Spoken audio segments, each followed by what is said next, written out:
What's up, YouTube? It's the Action Figure Grader coming back to you with a market update for vintage mint on card Star Wars figures. And you notice I didn't say Kenner because there are a lot of Palitoys in this batch, whether it's Trilogos or straight Palitoy cards, which you don't see pop up that often on eBay, at least over here in the US. Some Power of the Force as well. One Droids figure, and in general, prices are all over the map. That's kind of the normal right now, that depending on condition and depending on who's looking, you might get some good deals, and then others have gone for a lot more than what I expected. So let's go ahead and dig in. A lot of these I sent to Patreon supporters and buy it now alerts, and they took advantage. And here was a good one that was at auction, and it was by a seller named Bespin Peddler. Good name.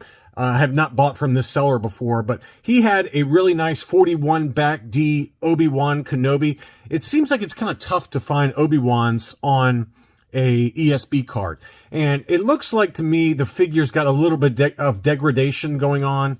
If you look at the arms and even the legs versus the torso on this one, definitely a little bit of discoloration and kind of degradation for the limbs on this Obi-Wan. White-haired version. Clear blister, nice condition overall. Did have a Toys R Us price sticker, a little bit of wear here and there, but it was unpunched. Very nice looking example overall. That sold for $445. And, I think that's probably about right. I think the figure score is probably like a 75. So that probably held the price down just a little bit. But I would think if that figure was not suffering from limb degradation, which you often see with Stormtroopers, Princess Leia, things like that, that it might have gone a little bit higher, but overall I thought that was a pretty fair price. Here is that mint and sealed box Tauntaun that I had in a what to buy video fairly recently.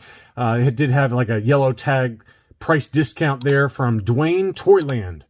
Good old Dwayne had a Toyland, and he had this Tauntaun for sale at 50% off. Mint and sealed box again. I think it was in pretty great shape overall. Probably would grade an overall 80. That one sold in an auction for $485 on 23 bids. That one ended on January 21st. A pretty good price, really. I mean, I think if this one had been graded and was for sale, and it was like an AFA 80, for example, probably pretty close to double that price. I would think it'd probably sell at least $800. So given that it was ungraded, but in still really good shape for the box, I think that's a pretty good price.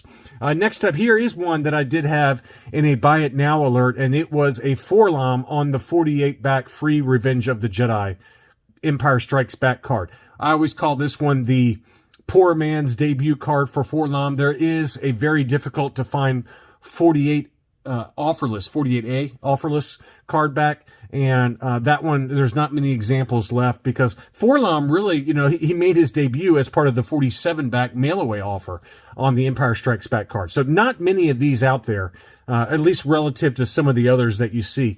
And so this was a pretty good deal, I feel like. I think it would grade out at about an 80, maybe a low 80. It did have a soft crease on the back of the card that did not really show through on the front. And it was clear blister as well. It was a punched example, a little bit of wear and tear, but not much. So I think it would probably hit an 80. It was listed for $425, and the best offer accepted was $400. And again, in a high grade example, easily double that price. So I thought that was a pretty good deal there. Next up is the transition card, unpunched with a price sticker for Zuckuss. It did have maybe a little bit of slight yellowing on the blister in the upper left-hand corner, but this is a nice looking example of the Zuckuss card back with the free Neednum offer. And that one was listed for $250, which I thought was a pretty good deal. Best offer accepted on that was $230. And again, even though it is slightly yellowed, but it's very, very slight, I think this grades an 80, maybe a 75 plus. It's hard to tell. It's got a little bit of edge wear there on the back, and then a very soft crease running along where the blister was attached to the card. But I think it gets an 80. I think it's a very low 80, 75 plus, somewhere in that ballpark. But for $230 for a tough to find transition card, 48 back Return of the Jedi, that's a pretty good deal in my mind. Next up, I had this one as a what to buy, and I think it was bought. It did have some edge wear on the left-hand side of the card, but it was a UKG 75 Spanish PBP Paleface Palitoy AT-AT Commander. And this is not a Toy Tony. We did double check it against the Toy Tony guide that Echo Base Vintage Variants put out.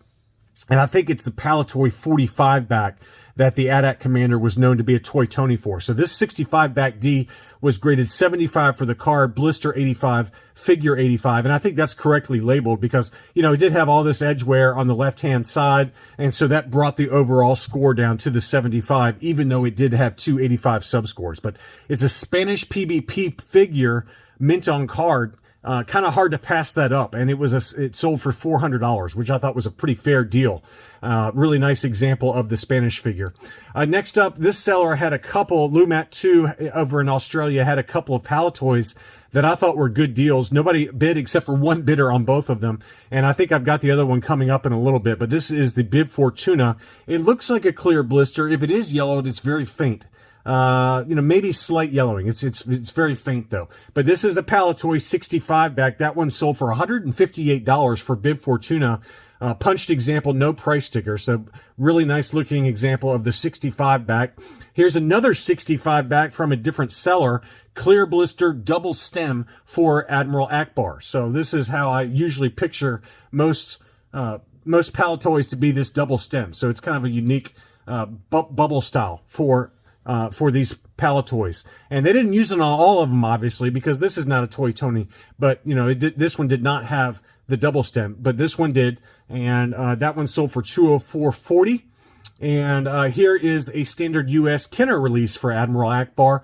This one was graded AFA 80, yellowed blister, 65 back B, Admiral Akbar. That one sold in an auction for $305, 24 bids on that one. Very faint yellowing. The background for Admiral Akbar's card back on these Return of the Jedi cards, it kind of blends in. So if it's yellowed, it doesn't show too badly. So it presents a lot nicer than some that can have very heavy yellowing to it.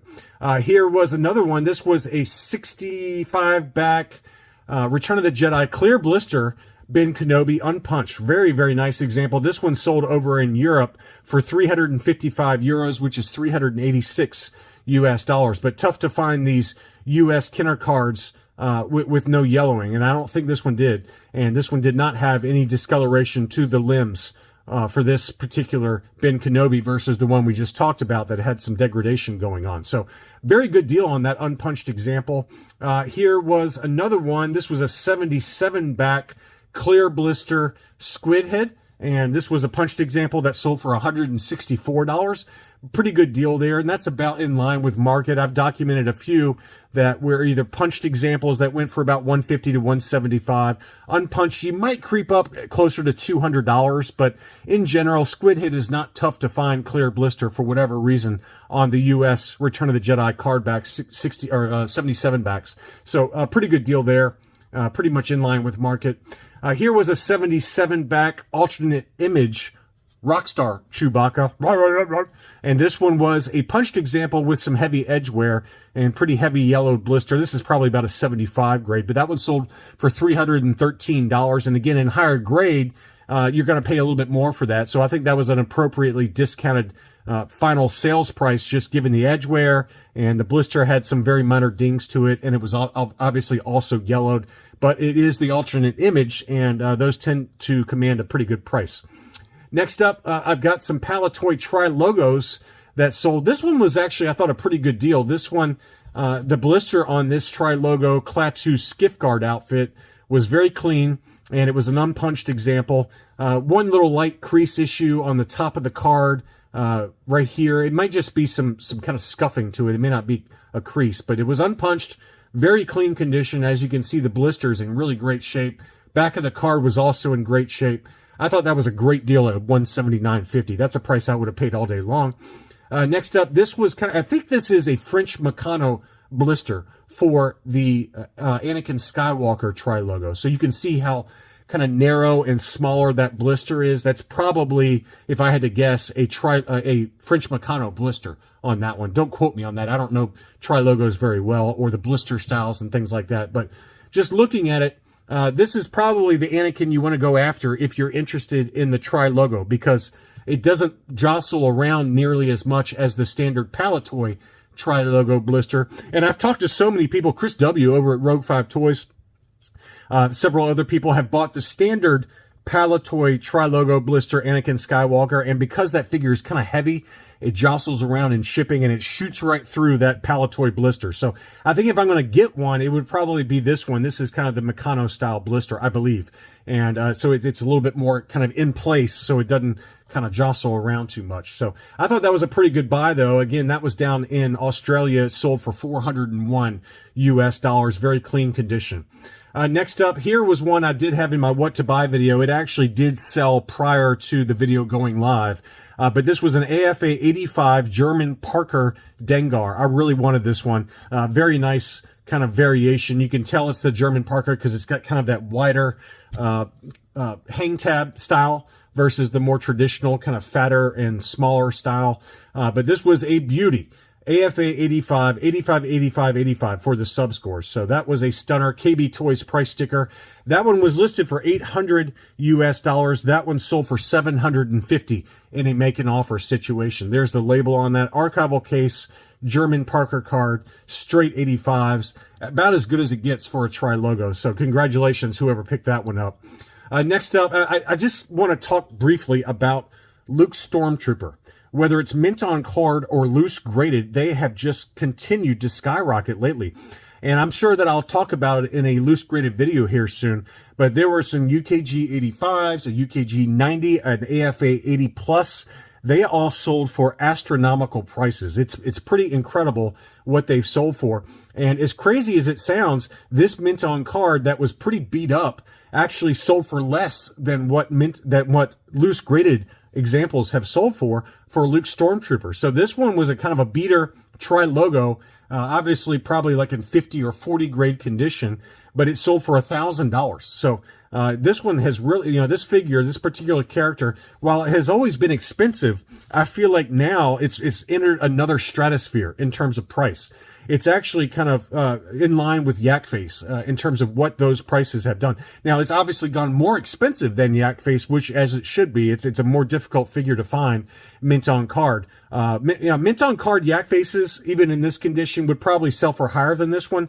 But loose graded Yak Faces are not selling for nearly as much as Luke Stormtroopers are. I mean, it's absolutely insane what high grade, loose graded Luke Stormtroopers have gone for. It's just really taken another level up in terms of price. Next up here is an CAS 80 mint on card R2-D2 pop-up, and the same thing can be said for R2-D2 pop-up sabers.